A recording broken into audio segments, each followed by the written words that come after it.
The threat dropped into the room like a glass hitting tile. She didn't raise her voice. She didn't even look away from the streaming show paused on our TV. She just said it the way people say, "It might rain tomorrow. If you go to your best friend's bachelor party, I'll sleep with my ex." I kept my keys in my hand because dropping them felt like surrender. I'd had a long day. I wanted dinner, a laugh, maybe a hug. Instead, I stared across the living room at my fiancé and tried to recognize the person I loved inside the person who just issued an ultimatum ugly enough to stain our whole evening. "Do whatever you think is right," I said. I said it calmly. It wasn't a line meant to win an argument. The words just stepped out and took a seat between us, a little barrier made of politeness. Lena blinked. Something in her expression shifted, then settled. "You didn't even ask why," she said. "Okay," I replied. "Why?" She put her phone on the coffee table, screen face up like a witness. "Boundaries. That party will be wild. I don't trust the people going." "You mean my friends since middle school?" "Exactly." I slipped my keys onto the hook and headed to the kitchen. I could feel the frustration rising, and I wanted to keep it from boiling over. I poured water into the kettle, then leaned against the counter. Lena followed, arms crossed, ponytail high like a flag for a country I wasn't welcome in. "It's Marcus," she added. "He makes stupid decisions. I don't want to get a call at 2 a.m. because you're bailing him out or nursing a sprained wrist after someone dared you to leap a bar railing." "Marcus is getting married," I said. "He wants a night of bowling, a rented karaoke room, pizza, not a crime spree." "And the after party?" "There isn't one. There's always one." I looked at her and tried to slow my breathing. Threats don't happen when trust lives in a room. They arrive when trust has been living somewhere else for a while. "You're telling me if I go," I said, "you'll call Derek." Her jaw tightened at the name. Derek, the ex from her early 20s. He had a laugh that sounded like he'd just remembered a private joke at your expense. I had never met him in person, only heard about him in fragments and disclaimers. They'd grown up in the same town, cut things off, and kept a semi-polite distance since. I figured he was history, capital H. Lena shrugged. "I'm saying that if I'm going to be disrespected, I'll respond in kind. You don't get to party while I sit here worrying." "Lena, me bowling is not disrespect. It's what comes with it." My phone buzzed in my pocket. "Marcus." I let it go to voicemail and watched Lena watch me ignore it. "I'm going," I said. I didn't puff my chest or tap a fist against it. I said it like I'd say, "I'm picking up the dry cleaning." I needed to show her something about me that had nothing to do with parties and everything to do with not living under threats. "If you walk out that door tomorrow," she said, "we'll see what happens." I nodded, then moved past her and opened the fridge. She didn't say anything else. When the kettle clicked off a minute later, she returned to the sofa, unpaused the show, and watched a sitcom couple solve a problem in 22 minutes. I stayed in the kitchen, pretending the fridge light could teach me wisdom. That night we slept back to back. The mattress felt like a narrow bridge over a deep river. The next day dragged even though it tried to hurry. At lunch I took a walk instead of eating. I needed sweltering summer air and a long block where nobody knew me. I replayed her words, and then mine. "I'm going. Do what you think is right." A part of me wanted to text Marcus something about bailing. Another part pictured him standing in a rented bowling shirt, eyes worried that his oldest friend had ditched him. I kept walking until the buildings thinned out and a tiny park appeared. It had a bench and a plaque dedicated to someone's grandmother, who loved roses. I sat and listened to a distant siren grumble down a street I couldn't see. A dog bounced up, decided my shoelace needed immediate attention, then got redirected by a cheerful owner. I breathed. I checked my phone. Marcus had texted a picture of the bowling lanes being waxed and wrote, "Today is the opposite of classy. Bring your worst singing voice." I smiled, then typed, "Wouldn't miss it." At exactly 6, I got home, changed, and grabbed the gift I'd wrapped for him, a photo collage of every terrible haircut he'd had since we met. Lena was in the living room again, folding laundry into precise rectangles. She lifted her eyes, and the pause felt like weather. "You're really going," she said. "I'm really going," I answered. "I'll be back late, I'll text." She nodded once, then asked if I'd taken the trash out. Domestic questions after ultimatums are surreal, but I went with it. I hauled the bags down the hall, tied them tight, and walked back in. When I returned, she had set a single envelope on the coffee table. It had my name scrawled across it. "Notes for the caterer," she said. "Since you'll probably see Marcus's brother tonight, please give that to him." That was it, no hug, not even a soft goodbye. I pocketed the envelope and left. Driving across the bridge, I caught my reflection in the window, jaw set, eyes alert. I turned the radio on and let a classic rock station remind me that people write songs for a reason. By the time I pulled into the bowling alley parking lot, my patience had turned into something steadier. Not anger, resolution. Marcus greeted me in a shirt that looked like it had been stolen from a middle school PE class. Our friends were already arguing about whether gutter bumpers were allowed for adults. The place smelled like shoe spray and neon. We threw games, hollered at crooked spares, and ate greasy slices from a cardboard tray. Marcus sang "Don't Stop Believin'" into a microphone shaped like a foam dart. It was corny and perfect. Around 9, my phone vibrated. A single message from Lena. Home? At the same moment, Marcus's cousin Dave arrived late, pulling along a tall guy with a fast smile. Dave said, "This is Derek. He grew up near here. I ran into him at the bar next door and told him to join. He said he knows one of us?" The room dipped like the floor had changed height. Derek, the ex, in the wild. I stared for a second too long, and he noticed. He offered a polite handshake. "You must be Evan," he said. "I've heard your name. I'll bet." My grip was steady. I watched his face for clues, smugness, trouble. He didn't give me any. He just looked curious, like he'd walked into a museum exhibit about his past and wasn't sure what he felt. "How do you know Dave?" I asked. "Soccer league 3 summers ago," he answered. "Small world." We moved to a side table while the others argued over whether Marcus should be allowed a mulligan for accidentally rolling his ball into someone else's lane. The lights dimmed for cosmic bowling, everything glowed. "So," Derek said, "how's Lena?" It was the first test. I could have thrown up a wall. I could have said fine and then wandered off. Instead, I thought about the envelope in my pocket and the threat in my kitchen. I thought about respect and how you keep it alive by not hiding truth that needs sunlight. "She told me yesterday," I said, "that if I came here tonight, she'd sleep with you." He didn't flinch. He didn't grin either. He whistled in a short breath and shook his head like a teacher hearing about a kid drawing mustaches on textbooks. "That's a new one," he said. "We've been done for years. We text twice a year, usually when someone's relative posts a holiday card." She said it like a rule, like a penalty in a game. "And you still came. I'm not living by threats." He nodded, then looked past me toward the lanes. The black lights were making every white shoelace in the building look like tiny comets. "Look," he said, "I'm not here to stir anything up. But if someone is using me as a sentence in a scare tactic, you can show her this." He held up his phone. The lock screen was a picture of him with a woman and a toddler at a pumpkin patch. "That's my life now," he said. "I go to playgrounds. I have a favorite brand of applesauce. I don't want trouble, and I don't want to be a threat on anybody's game board." I exhaled. Some of the weight slipped. "I appreciate that," I told him. "Also," he added more quietly, "if she thinks she needs to do that to keep you home, the problem isn't the party." He said it without judgment. He said it like someone offering a map without forcing you to follow it. We took a selfie with Marcus between us, my arms slung over Marcus's shoulders and Derek making a peace sign. I texted it to Lena with a caption so simple it could have been printed on a receipt. "Ran into an old friend of yours. Bowling, not plotting." I watched the little dots appear under her name, then vanish. Appear again. Vanish. Finally a message came through. "Why are you with him?" I wrote back. "He came with Dave." "Small world." She replied, "This is messed up." I typed, "Then maybe the threat was too."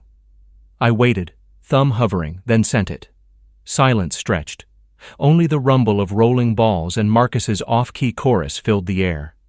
Derek watched me tuck my phone away. "She mad?" "She confused." I paused. "Me too." He laughed, but not unkindly.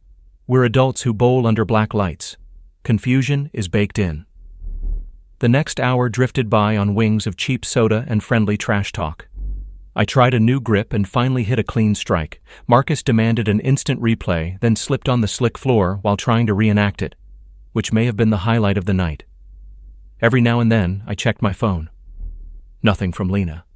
Around 10:30, I stepped toward the quiet lounge area near the arcade machines to call her. She answered on the second ring, voice cool. "Enjoying yourself?" she asked. "I am," I said. "Derek says hi. Not in a weird way. He wanted me to tell you he's moved on. He showed me a photo of his kid." "You're playing games." "I'm bowling." She sighed, long and theatrical. "You could have just stayed home. You could have said, 'I care about your feelings.' You chose the opposite." "I chose not to be controlled," I replied. "Also, I told you I'd text, and I did. You didn't say anything about wanting me back early or asking me to check in again. That wasn't the point. What was? That you'd choose us. Over my best friend's last single night? That's not a fair test." Static hissed through the connection, like the line was thinking. When she spoke again, her tone dropped an inch softer. "Come home and we'll talk." "I will," I said, "but I'm staying through karaoke." She hung up without saying goodbye. I returned to the lanes. Derek raised an eyebrow. I gave a small shrug that meant that could have gone better. He nodded and handed me a neon rubber bracelet the alley used for drink tickets. "For luck," he said. At midnight, Marcus held his trophy, a plastic eagle perched on a wood base labeled King Pin, like he'd won a championship. We took a group picture and tried to look serious, which just made us laugh harder. Then I decided to do one more thing before driving home. It wasn't dramatic. It wasn't petty. It was clear, and clarity felt like power. I pulled Derek aside. "Would you mind doing a short video with me?" I asked. "Sure," he said.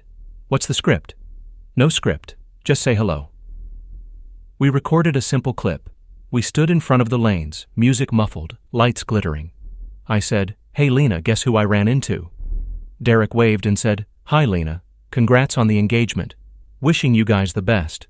Life's too short for old drama." Then he winked in a goofy, over-the-top way that made it clear this wasn't flirtation, it was diffusing. I sent the video, then added a live photo after, capturing him laughing with Marcus about a gutter ball. I included a still of Derek's lock screen, not the child's face, just the pumpkin patch sign and the edge of a stroller, because I didn't want to involve anyone who hadn't asked to be involved.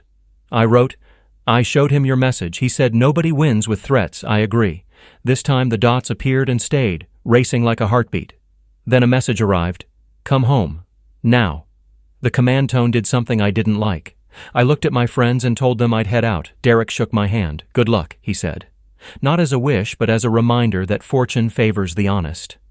Outside, the warm night pressed close. The parking lot buzzed with a few scooters and a pair of teenagers practicing skateboard tricks. I sat in my car and let the air cool my face. Before starting the engine, I typed a final note. "I'll drive safe. Be there soon. We will talk like adults." I placed the phone face down on the passenger seat, then picked it up again. I opened the video we'd made, watched our smiles, and understood something important. This wasn't about a party. It was about whether our future would be built on trust or on bluffing. You can't build a home on a bluff and expect it not to erode. The roads were mostly empty. Streetlights passed in slow loops. At a red light, I glanced at the Ring's catalog tab still open on my phone. Paused on a design she liked. I could almost hear the sales associate from last week asking, "When's the big day?" Suddenly, that question felt like a riddle nobody should answer too quickly. I reached our building, rode the elevator up, and stood outside the door for a moment, hearing nothing inside. I took a breath, turned the key, and stepped in. Lena was awake on the couch, knees pulled close, eyes glossy with unshed tears. The envelope for the caterer sat open now, empty. She changed into a sweatshirt, hair down, phone clutched like a flotation device. "You made your point," she said. "I didn't set out to make one," I replied. "But I won't live with punishment hanging over every choice." Her chin quivered, then steadied. "You humiliated me. You told him." "I told him someone was using him like a threat. He wanted no part of it. And neither do I." We faced each other in a silence that wasn't peaceful. It was the kind of silence that happens when a foundation shifts and both people feel the tilt. "You said do whatever you think is right," she murmured. "I didn't think you would actually do it." "I did because I thought it was right, not to hurt you, to be honest." She stood, took a step, then stopped. "I need to say something," she said, "and I don't know if you'll forgive it." I waited. The refrigerator hummed again, steady as a clock. "What?" I asked gently. She swallowed. "About Derek, about last month, before you even told me about the bachelor party. There's something you should know." Her phone lit up on the table with a notification, casting a pale glow across her face. My heart tapped the inside of my chest like it was looking for an exit. "I'm listening," I said, and kept my voice level. "I saw him," she whispered. "It wasn't what you think, but I saw him." The floor tilted another degree. I didn't raise my voice. I didn't sit either. I stood very still, as if stillness might catch the truth without breaking it. "Tell me everything," I said, "because the only way out of a labyrinth is forward." She hesitated like someone balancing on thin ice, afraid one wrong word might send her under. Her eyes flicked from the floor to me, then back again. "It was at a coffee shop near my office," she said. "I ran into him by accident. He was there with coworkers. We talked for maybe 10 minutes. That's it." 10 minutes, I repeated. The words didn't accuse. They echoed, soft but heavy. "I didn't tell you because I knew you'd read too much into it," she said quickly. "And maybe part of me didn't want to explain something that meant nothing. Except it meant enough that you used him as a weapon." She winced. "I know, I was mad. You've been distant lately, working late, distracted, always checking your phone. I felt like I was losing you to something. And when you said you were going to that party, it just snapped in me." I walked to the window. The city outside looked calm, like nothing inside this apartment mattered. "Lena," I said quietly, "you don't keep someone by threatening to break them." She wiped her face. "I didn't mean it. I wanted to scare you into choosing me. It was childish." I turned to face her. "Scare me into choosing you? Love isn't supposed to be a hostage situation." Her lips trembled. "Then why didn't you fight for me? Why did you just say, do whatever you think is right?" "Because I wanted to see if you would do what's wrong," I said.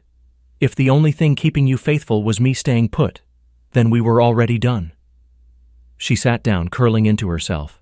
The silence stretched between us again, longer, colder this time. Then she whispered, "You really showed him the message?" "I did," I answered. "And he laughed.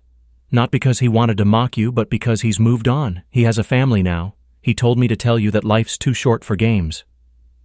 Her shoulders sank. I needed to hear that. I think we both did. For a long time, neither of us spoke. The anger had burned away, leaving something quieter and more painful, clarity. Finally, I said, "We can fix this if we're honest. But if there's another secret, this ends tonight." She looked up. "No more secrets." I nodded, walked over, and sat across from her. "Then let's start over. No threats. No tests. Just truth." She reached for my hand, hesitant. "Truth," she whispered. And for the first time in weeks, I believed her, at least enough to try. But deep down, a quiet voice reminded me, trust doesn't rebuild overnight. It has to earn its way back, one honest moment at a time. Outside, a car horn echoed down the street. I looked at her and saw a person trying to undo a mistake, not erase it. Maybe that was enough for now, maybe not. But as I sat there, the phone buzzed again. A new message appeared from an unknown number. One sentence. "You should ask Lena what really happened after that coffee." And just like that, the fragile peace between us cracked again. My stomach tightened as I read the message again. The words felt like a cold draft sneaking through a locked window. I turned the screen toward Lena, her face drained of color. "Who's that from?" she asked, voice small. "You tell me," I said. "I don't know," she whispered, but her eyes flickered, a flash of panic she tried to swallow. "Maybe someone trying to stir things up?"